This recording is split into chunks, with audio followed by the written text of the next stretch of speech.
After Katrina, I got much more involved, like most people in the city, in community engagement and trying to rebuild the city. From there, it became really evident to me that we didn't have an ally in the White House. So I got involved in the Barack Obama campaign, early 2007.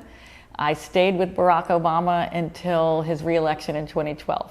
After that, I went and worked with the Louisiana Democratic Party for 3 years through the candidacy of Mary Landrieu and John Bel Edwards. After that, I became the state director for Hillary Clinton. And in 2017, I worked a lot with what we called the resistance leadership. I was just a convener of people leading groups that were working on protecting some of the issues. I do look at, for instance, the process of fundraising for these elections, and particularly for like congressional elections. You'll talk to Congress people it's a never-ending process of raising money. It's sort of hard to govern and legislate if you're really worried about raising money all the time. It also gives undue influence to people who give you more money than other folks. The thing I like about the Democratic Party is that not having money doesn't preclude you from having a seat at the table. So work is valued as much as money with the party. Relationships are valued as much as work with the party. It might be a $50 ticket to get into one of those fundraisers. That's steep for some people, but I know some folks who can go to a $50 fundraiser. Some of the higher priced ones on the Democratic side might start at $250. And I might get a little more pushback and a little more complaints from the people I know. That's a lot of money. But I contrast that to like the Steve Scalise, Mike Pence fundraiser that just happened down here, where the opening ticket price was $2,500. And now you're pretty much pricing out most people I know, the vast majority of people I know. At the end of the day, part of the problem is that we're always having to find money for these candidates. Some of that goes back to Supreme Court rulings and judicial court rulings that are allowing this kind of money in our process. And again, that's another reason I support the Democratic Party. Even though they aren't perfect, if we're not having some kind of influence over the judiciary, the conservative judiciary we now have is going to continue to put money as a stronger and stronger influence in our politics. And I think that's a problem.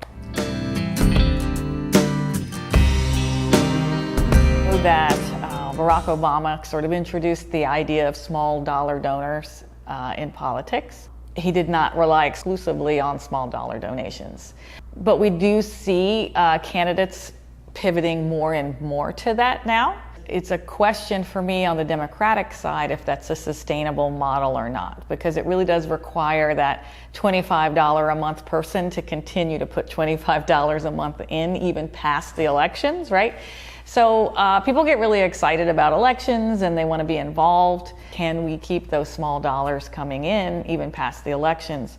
Because really the only way to shift away the situation we have right now is to get more Democrats elected. We see people like Cory Booker, for example, who has been taking corporate money and is now kind of trying to say, I'm going to steer away from that. Or Beto O'Rourke in Texas saying he only takes small dollar donors and doesn't do PAC money. There's a lot of energy from our side around that right now. And I'd love for that to be able to be sustainable. But I think long term, it remains to be seen whether or not that's a sustainable model for anyone. So it's really important that we get a more balanced judiciary. We've had campaign finance reform introduced again and again and again, and they continue to find ways to work around the campaign finance reform. While Democrats aren't perfect, they do understand the need to not have money be the ultimate ruler and to give people back some power. Right now, some of the worst things we've seen coming out of Washington, D.C., our last line of defense has been our judiciary. And the more we get away from a balanced judiciary, the more perilous that's going to be for us, for some of those worst things that we see, the values that I don't really think are American values being promoted in DC right now. We're not going to have anybody to stop that. So I did participate in the Women's March here locally. And I found it to be a very energizing march where a lot of people connected. We were still kind of trying to debrief the presidential election and what had happened. Of course, it was the day after the inauguration. So I thought that was a wonderful thing for people getting together. Me personally, I would have been hopeful that people would have had that massive display of support for women in October of 2016. I think might have been better timing from my perspective. But you know, we were where we were at that moment, and I appreciated that women really wanted to make a powerful, I mean, we knew what was coming with Trump. We knew. I mean, he broadcast that very clearly during his campaign. So I think that's why women just wanted to be heard and on the record as saying, you know, we're paying attention and we're going to fight this. My father, again, who's a Republican, has asked me, you know, well, why don't they just give them a chance? Why are they out there screaming all the time? And I'm like, well, you know, if you don't have the money to influence politicians, and if you don't already have some kind of in to the political system, all you're really left with is, you know, taken to the streets to be, you know, to be heard. It would be difficult to be a woman and not advocate for women's rights and not be a Democrat for me. That is the party that is supporting women's rights, women's autonomy, equal pay, you know, protections against domestic violence. The Democratic Party is there to represent women, and a big part of the base of the Democratic Party is women.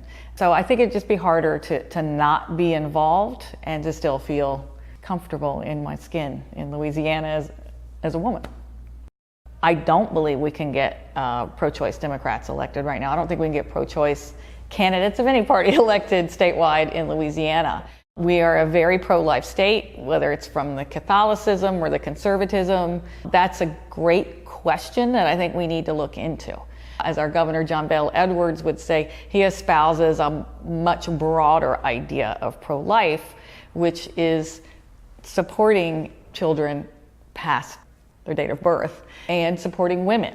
I really think we just need to do some discussions with women outside of our major urban areas and get a better idea of what they feel about the issue and how we can speak better to them. It's very common for me to hear from people, well, I wouldn't have an abortion myself, but I don't believe the government should tell women what to do with their bodies. Well, I'd like to say that's pro-choice, but they still identify as pro-life. I think we're really looking at trying to have a different kind of messaging and a different way we speak to women and to families. But that is a whole family issue. We're all aware the midterms are coming up and that we need to go vote on November 6th. And for me, right now, I think we need to, and I hope certainly that people are thinking about what they're calling the coalition of the decent. So for people who don't want to see families separated, for people who don't want to see people with pre-existing conditions lose their health care, for folks who want to make sure if your community has a disaster like a hurricane and you get funding and support from the government, I think we have to show up right now. It's almost like triage, right? The patient is really in trouble right now. So step one is just to triage and make sure we all get out to vote November 6th and strongly rebuke the lack of values that are coming out of Washington, D.C. right now. We're combating, again, we've talked about money, we're combating almost unlimited money from the other side. We're combating gerrymandered districts that make Democrats have to turn out in higher numbers than Republicans just to win the seats that they really, by numbers, should have. Voter suppression. We don't have the full protection of the Voting Rights Act anymore. So we've got a lot of things we're battling. We really have to turn out in large enough numbers to overcome that.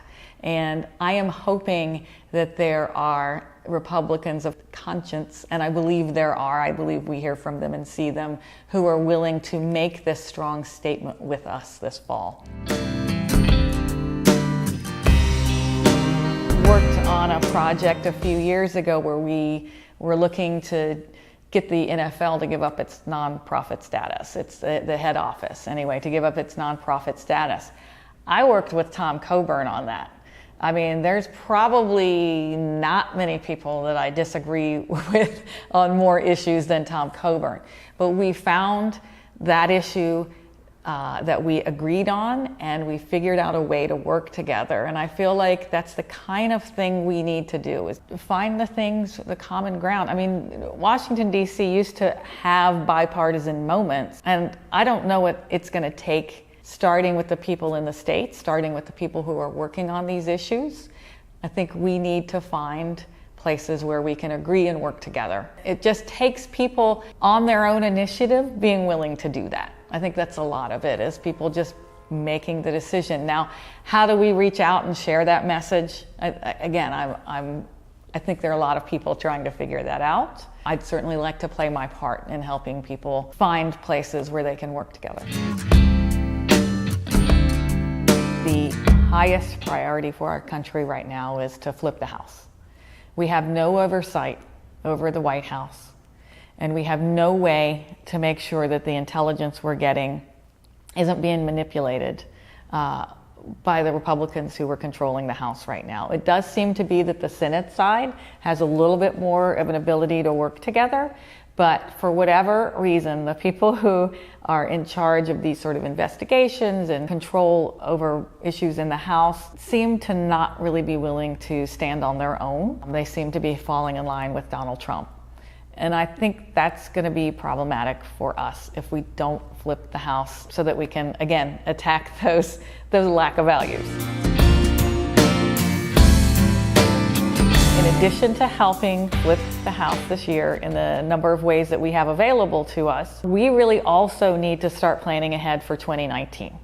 That's when all our legislative races are, that's when our governor's reelection is.